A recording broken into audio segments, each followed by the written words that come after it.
Hello students, I am your educator Madhu Kumari. और अभी तक हमने जो भी पढ़ा उसकी हेल्प से अब हम बायोमोलिक्यूल्स का पीवाईक्यू सॉल्व करेंगे। ये है हमारा पहला सवाल, इसमें मैच करना है। तो एडेनिन एक तरह का प्यूरिन हो गया, एंथ्रोसाइनिन एक तरह का पिगमेंट, काइटिन पॉलीसैकेराइड्स और कोडिन एक तरह का अल्केनॉइड्स। तो इसमें देख सकते हैं पहला ऑप्शन में ए का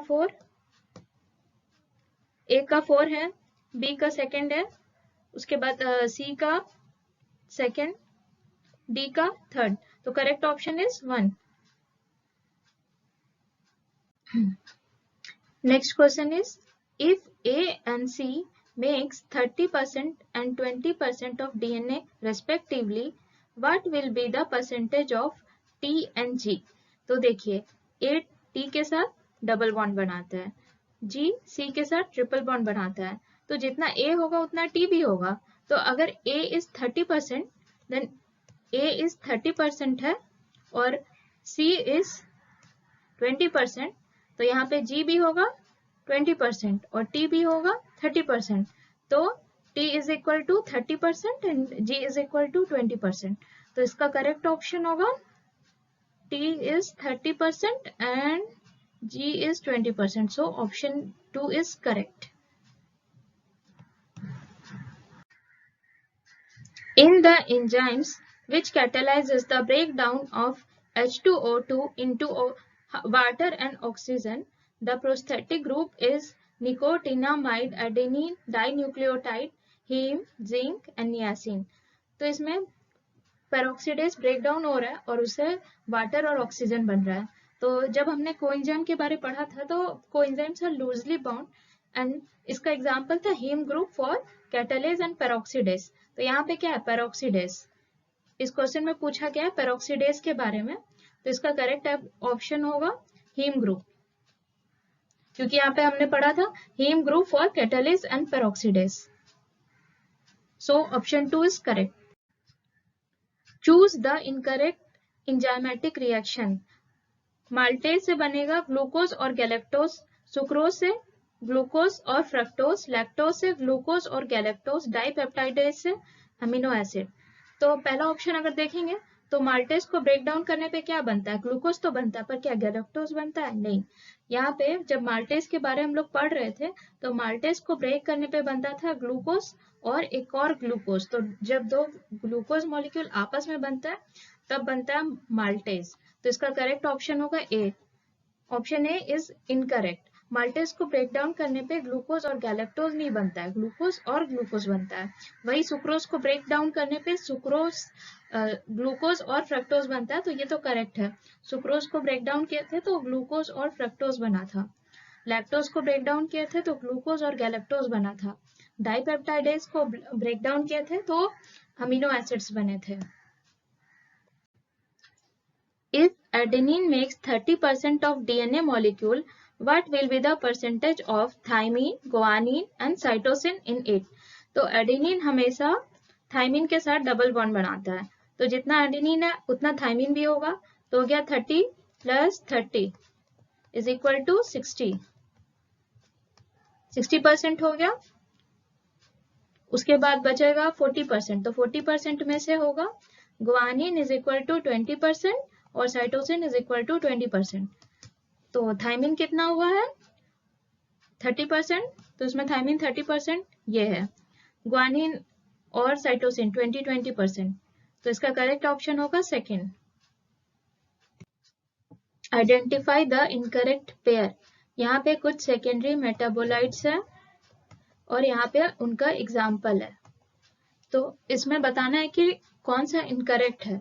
तो टॉक्सिन का एबरीन, ये तो करेक्ट है, टॉक्सिन का एबरीन होता है। फिर लैक्टिन्स का कॉनकैनावैलिन ए, लैक्टिन्स का कॉनकैनावैलिन ए, ये भी करेक्ट है।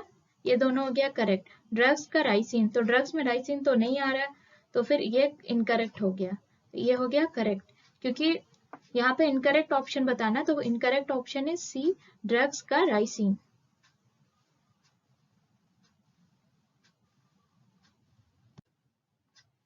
Following are the statements with reference to lipids. Lipids having only single bonds and are called unsaturated fatty acids. तो लिपिड्स के पास केवल सिंगल बॉन्ड तो नहीं होता, उसके पास सिंगल बॉन्ड भी होता है और डबल बॉन्ड भी होता है। जैसा कि हमें पता है कि फैटी एसिड दो तरह के होते हैं, या तो वो सैचुरेटेड होगा या तो अनसैचुरेटेड। तो यहाँ पे ऐसा कहना कि उनमें सिर्फ सिंगल बॉन्ड होता है, ये गलत है। फिर लेंसिथीन इज अ फॉस्फोलिपिड। तो जब फॉस्फोलिपिड को हमने पढ़ा था लिपिड के क्लासिफिकेशन में, तो हमने देखा था फॉस्फोलिपिड का एग्जांपल था लेंसिथीन। तो ये तो करेक्ट हो गया। Try hydroxy propane is glycerol. Glycerol का स्ट्रक्चर भी हमने देखा था जब, तो ट्राई हाइड्रोक्सी प्रोपेन ये करेक्ट स्ट्रक्चर है ग्लिसरॉल का, तो ये भी हो गया correct. Palmitic acid has 20 carbon atoms including carboxyl carbon. तो पाल्मेटिक एसिड के पास कितने कार्बन थे? जब पाल्मेटिक एसिड हमने देखा था यहाँ पे 14 + 1 + 1 16 कार्बन थे, पर यहाँ 20 लिखा, तो ये भी रॉन्ग है। आर्किडोनिक एसिड के पास 16 कार्बन, तो ये आर्किडोनोइक एसिड के पास कितने हैं? 20 कार्बन है, बट यहाँ 16 लिखा हुआ है, तो ये भी इनकरेक्ट। तो correct option is B and C. तो बी एंड सी कहाँ है? ऑप्शन 2 में। So the correct option here is option 2।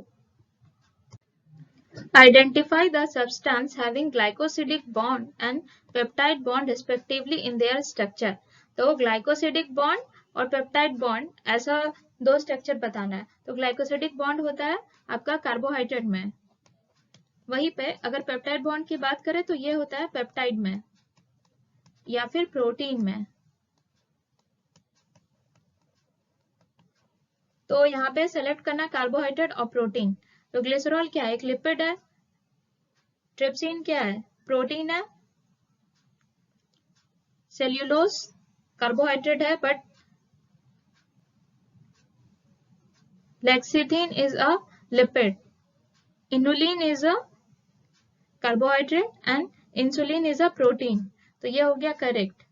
यहाँ पे इनुलिन में होगा ग्लाइकोसिडिक बॉन्ड और इंसुलिन में होगा पेप्टाइड बॉन्ड। वही काइटिन और कोलेस्ट्रॉल को देखें तो काइटिन में तो कार्बोहाइड्रेट्स है या फिर ग्लाइकोसिडिक बॉन्ड है, बट कोलेस्ट्रॉल में होगा lipid. Cholesterol is a lipid. Match the following columns. ये मैच द फॉलोइंग है इनहिबिटर ऑफ कैटालिटिक एक्टिविटी। तो कैटालिटिक एक्टिविटी का इनहिबिटर होता है मेलोनेट। जब हमने एंजाइम इनहिबिटर्स के बारे पढ़ा था तो हमने मेलोनेट के बारे भी पढ़ा था। Possesses peptide bond. Peptide bond किसमें होगा? कोलेजिन में होता है आपका पेप्टाइड बॉन्ड। इसी तरह cell wall material in fungi. तो सेल वॉल मटेरियल होता है काइटिन। Secondary metabolite ricin. जब हमने सेकेंडरी मेटाबोलाइट्स का चार्ट पढ़ा था तो एबेरिन एंड राइसिन को टॉक्सिन्स के अंदर रखा गया था। Which of the following statement is correct? Adenine pair with thymine through one hydrogen bond. तो एडेनिन और थाइमिन के बीच में हमेशा दो हाइड्रोजन बॉन्ड होंगे, तो ये हो गया इनकरेक्ट। वहीं पे adenine pair with thymine through 3 hydrogen bond, ये भी incorrect. Adenine do not pair with thymine, ये भी गलत है। Adenine pair with thymine through 2 hydrogen bond, तो ये हो गया correct. Floridean starch has a structure similar to। ये क्वेश्चन आउट ऑफ सिलेबस है क्योंकि ये जो भी हम लोग को पढ़ाया गया था उससे थोड़ा सा बाहर का है। ये जनरली जब हम लोग रेड एल्गी पढ़ते हैं तो उसमें पाया जाता है फ्लोरिडेन स्टार्च, तो उसी से क्वेश्चन पूछा गया है। तो जब अगर ये क्वेश्चन आता है तो डायरेक्टली हम लोग को पता होना चाहिए कि उनमें जो स्ट्रक्चर होता है वो सिमिलर होता है एमाइलोप्रेक्टिन और ग्लाइकोजन से। Identify the basic amino acid from the following. Glutamic acid, इसके तो नाम में ही एसिड है तो ये तो बेसिक नहीं हो सकता, ये तो इनकरेक्ट हो गया। इसके बाद है लाइसिन, वैलिन, टायरोसिन। तो चलिए देखते हैं। तो बेसिक अमीनो एसिड में हमने पढ़ा था लाइसिन और आर्जिनिन, तो इसका करेक्ट ऑप्शन हो गया लाइसिन। सो इसका करेक्ट ऑप्शन है B, lysine. Ramachandran plot is used to confirm the structure of. ये question generally out of syllabus है, बट क्योंकि हमें पूछा गया तो हमें जानना जरूरी है कि रामचंद्रन प्लॉट क्या होता है। तो रामचंद्रन प्लॉट कुछ नहीं है, वो बस एक ग्राफ है। तो ये ग्राफ होता है कि जो अलग अलग पेप्टाइड है या प्रोटीन है उनको यहाँ पे अलग अलग पोजीशन में रखा जाता है, अलग अलग कोऑर्डिनेट पे रखा जाता है। या तो उसमें एक पॉजिटिव एक्स एक्सिस और पॉजिटिव वाई एक्सिस होगा, या तो उसमें positive Y axis but negative X axis होगा। इसी तरह से नेगेटिव एक्स और नेगेटिव वाई, इन तीनों पोजीशंस पे डिफरेंट एंगल्स के बेसिस पे उनको डिस्ट्रीब्यूट किया जाता है। तो बेसिकली यहाँ पे डिस्ट्रीब्यूशन किया गया है प्रोटीन्स का। तो here Ramchandran plot is used to confirm the structure of proteins. So the correct option is B, proteins. Prosthetic group differ from coenzyme in that they require metal ion for their activity. तो जब भी metal ion का word use होगा तो इसका मतलब है वो क्या है कि इनऑर्गेनिक कोफैक्टर है। और सेकेंड में बोला गया prosthetic group are tightly bound to apoenzyme. तो yes, prosthetic group are tightly bound to apoenzyme, this is correct. Their association with apoenzyme is transient. तो ये इनकरेक्ट होगा क्योंकि वो टाइटली बाउंड है, तो ट्रांजिएंट एसोसिएशन यहाँ पे नहीं है। They can serve as cofactor in a number of enzymes catalysed reaction. तो दे सर्व एज कोफैक्टर्स, तो ये तो दोनों के लिए सही है, बट यहाँ पे पूछा जा रहा है कि डिफर फ्रॉम कोएंजाइम्स। तो prosthetic group differ from coenzymes, ये क्यों डिफर हो रहा है? क्योंकि ये टाइटली बाउंड है। वहीं पे अगर कोएंजाइम को देखेंगे तो दे आर लूजली बाउंड। तो इसका करेक्ट ऑप्शन होगा सेकेंड, दैट दे आर और prosthetic group are tightly bound to apoenzyme. Which of the following organic compound is the main constituent of lecithin? तो लेसिथिन का main constituent है phospholipid. जब हमने lipid का क्लासिफिकेशन देखा था तो फॉस्फोलिपिड का मेन एग्जांपल होता है लेसिथिन। तो इस तरह के अगर क्वेश्चंस पूछे जाएंगे लेसिथिन के बारे में तो lecithin is a phospholipid. Correct option is B. Purines found in both DNA and RNA are. तो ऐसे प्यूरिन जो कि डीएनए और आरएनए दोनों में पाए जाएंगे। तो जब प्यूरिन्स देखेंगे तो प्यूरिन्स हो गया एडेनिन और ग्वानिन। तो इसमें एडेनिन और ग्वानिन दोनों ही डीएनए और आरएनए दोनों में मिलेगा। तो करेक्ट ऑप्शन डायरेक्टली हमको यहाँ टिक कर देना कि एडेनिन और ग्वानिन। तो ऐसे किसमें? ऑप्शन ए में एडेनिन और ग्वानिन। कॉनकैनावैलिन ए इज अ, कॉनकैनावैलिन ए क्या होता है? Concanavalin A is a lectins. तो correct option is lectins, option B. Which of the following glucose transporters is insulin dependent? तो ये भी क्वेश्चन हमारे सिलेबस के थोड़ा बाहर का है, बट क्योंकि यहाँ पे पूछा गया तो हम देखेंगे कि इंसुलिन डिपेंडेंट ग्लूकोज ट्रांसपोर्टर कौन सा है। तो ग्लूकोज ट्रांसपोर्टर जनरली 5 टाइप के होते हैं। इसमें से GLUT1 होता है, वो हेल्प करता है ग्लूकोज के अपटेक में। GLUT2 carrier for glucose and fructose in liver and intestine. GLUT3 is basal glucose uptake. GLUT4 is for activity increased by insulin. तो यहाँ पे GLUT4 में देख सकते हैं कि इसका एक्टिविटी इंक्रीज होता है इंसुलिन से। तो इसका करेक्ट ऑप्शन होगा GLUT4, option C. Which of the following functional groups are characteristic of sugar? तो जब हम इंट्रोडक्शन पढ़े थे पॉलीसैकेराइड्स का तो उसमें हम लोग पढ़े थे कि polysaccharides are polyhydroxy aldolase and ketose. तो फर्स्ट में है कार्बोनाइल एंड फॉस्फेट। तो फॉस्फेट तो नहीं होता है। कार्बोनाइल एंड मिथाइल, मिथाइल भी जरूरी नहीं है। हाइड्रोक्सी एंड मिथाइल, तो यहाँ पे मिथाइल जरूरी नहीं है। कार्बोनाइल एंड हाइड्रोक्सिल, तो ये करेक्ट है, option D is correct. Match the items given in column 1 with those in column 2 and select the correct option given below. तो यहाँ पे अलग अलग प्रोटीन्स है और उनको उनके फंक्शंस के साथ मैच करना है। तो सबसे पहले देखेंगे, इधर साइड से स्टार्ट करेंगे कि फंक्शन क्या है। ऑस्मोटिक बैलेंस, तो ऑस्मोटिक बैलेंस के लिए होता है एल्ब्यूमिन। ब्लड क्लॉटिंग के लिए होता है फिब्रिनोजेन। डिफेंस मैकेनिज्म के लिए ग्लोब्यूलिन। तो फर्स्ट का हो गया सेकेंड, फर्स्ट का सेकेंड, 2 का 3, थर्ड का 1। तो correct option is option D. Which one of the following statement is correct with reference to enzymes? Apoenzyme is equal to haloenzyme plus coenzyme. यहाँ पे haloenzyme एक complete active enzymes होता है। तो एक complete active enzyme को भरने के लिए या हम लोग को एक apoenzyme जो कि प्रोटीनेशियस पार्ट है और उसके साथ में कोफैक्टर चाहिए।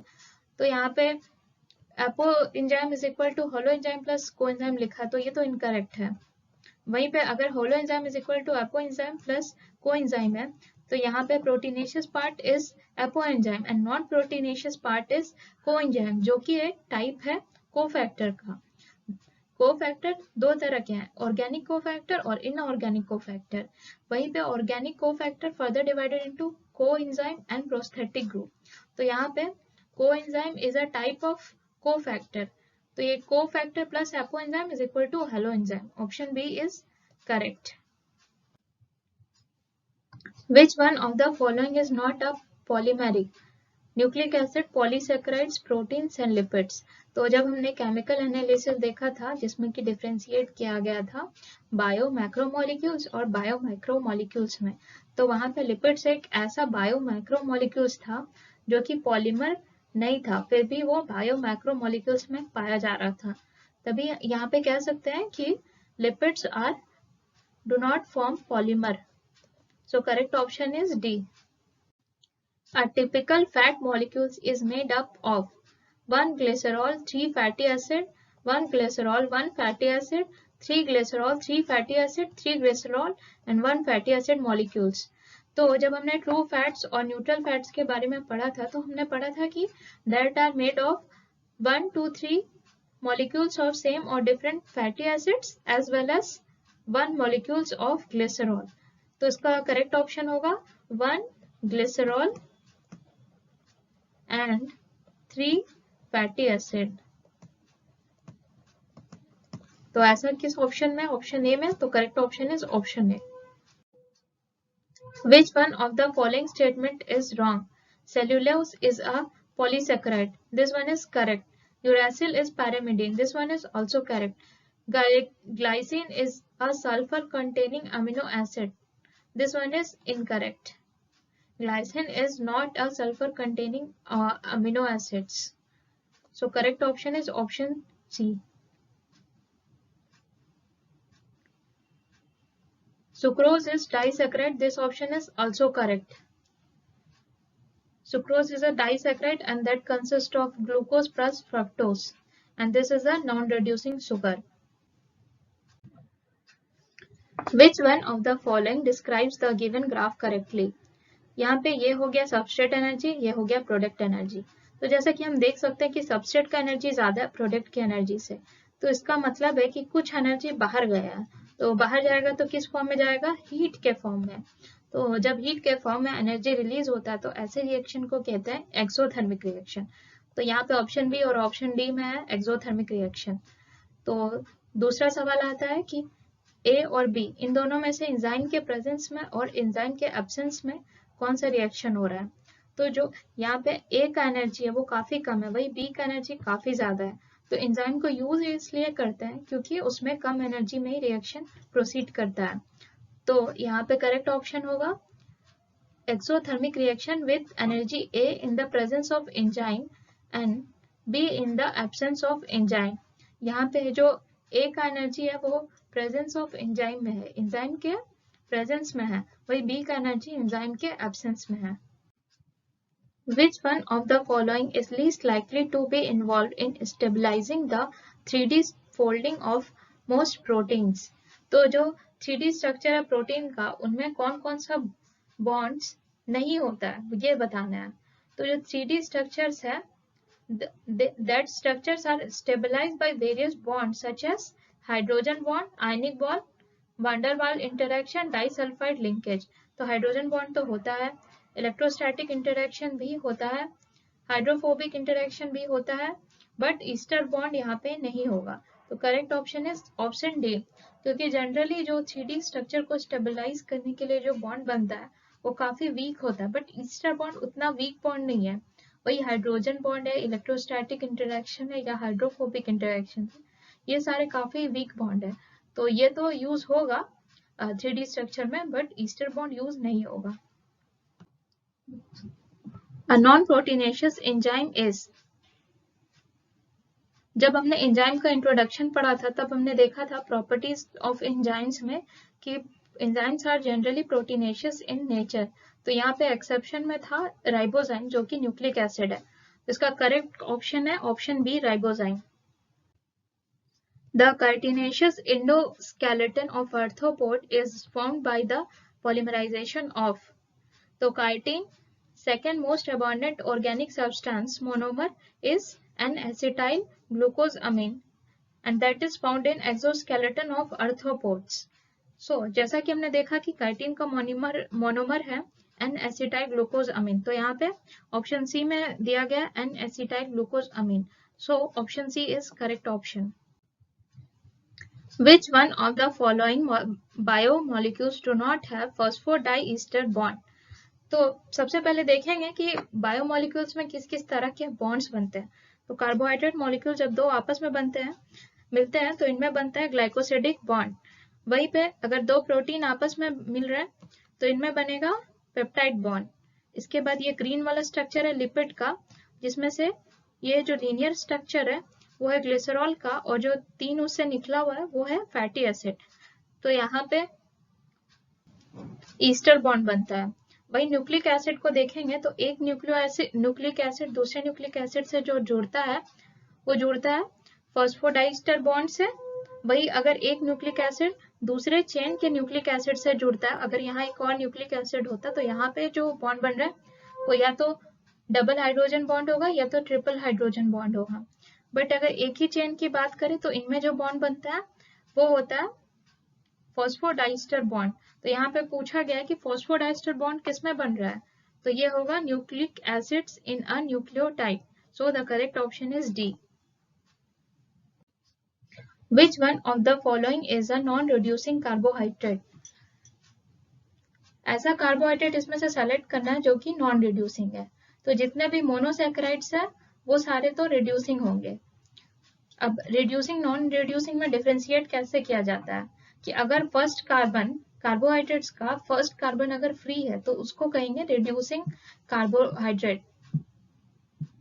वहीं पे अगर पहला कार्बन फ्री नहीं है और कोई बॉन्ड में इन्वॉल्व है, जैसे कि ग्लाइकोसिडिक बॉन्ड में इन्वॉल्व है, तब फिर वो उस टाइप के कार्बोहाइड्रेट्स को कहा जाएगा नॉन रिड्यूसिंग कार्बोहाइड्रेट्स। तो जनरली जितने मोनोसैकेराइड्स है वो सारे हो जाएंगे रिड्यूसिंग कार्बोहाइड्रेट्स। बट डाइसैकेराइड्स में केवल सुक्रोज ऐसा डाइसैकेराइड्स है जो कि नॉन रिड्यूसिंग कार्बोहाइड्रेट है। तो इसमें करेक्ट ऑप्शन होगा सुक्रोज, ऑप्शन बी। यहाँ पे जब ग्लूकोज और फ्रक्टोज के बीच में बॉन्ड बनता है तो फ्रक्टोज का पहला कार्बन इन्वॉल्व होता है ग्लाइकोसिडिक बॉन्ड में, तो वो फ्री नहीं है, इस वजह से यहाँ पे नॉन रिड्यूसिंग कार्बोहाइड्रेट है। Transition state structure in substrate form during the enzymatic reaction is. यहाँ पे पूछा गया है ट्रांजिशन स्टेट के बारे में। ट्रांजिशन स्टेट कौन सा है? जब एंजाइम और सबस्ट्रेट आपस में कंबाइन करते हैं, लाइक ये स्ट्रक्चर जो दिख रहा है हमें वो हो गया एंजाइम सबस्ट्रेट कॉम्प्लेक्स, ये हो गया ट्रांजिशन स्टेट। तो इस स्टेज में जो एनर्जी होता है वो बहुत ज्यादा होता है। इस ग्राफ में भी दिख रहा है कि ये एनर्जी कितना ज्यादा है। ये सबस्ट्रेट का एनर्जी इधर है, ये प्रोडक्ट का एनर्जी इधर है, बट सबसे ज्यादा जो है वो ट्रांजिशन स्टेट का एनर्जी है। तो this transition state is high in energy and very low in stability, क्योंकि जिसका एनर्जी ज्यादा है वो बहुत कम स्टेबल होगा। So the correct option is here C, transient and unstable. इनमें से जितने भी सॉल्यूशन मैंने दिए हैं PYQ के, वो मेरे खुद के वीडियो से ही है और मेरे खुद के नोट्स है। तो अगर आपको मेरा एक्सप्लेनेशन पसंद आया तो आप सारे वीडियोस को देखें ताकि आपका ये जो टॉपिक है बायोमोलिक्यूल्स वो अच्छे से कंप्लीट हो सके। और अगर आपको मेरा वीडियो अच्छा लगता है तो आप मेरे चैनल को सब्सक्राइब ज़रूर करें और वीडियो को लाइक करें और अपने फ्रेंड से भी शेयर करें।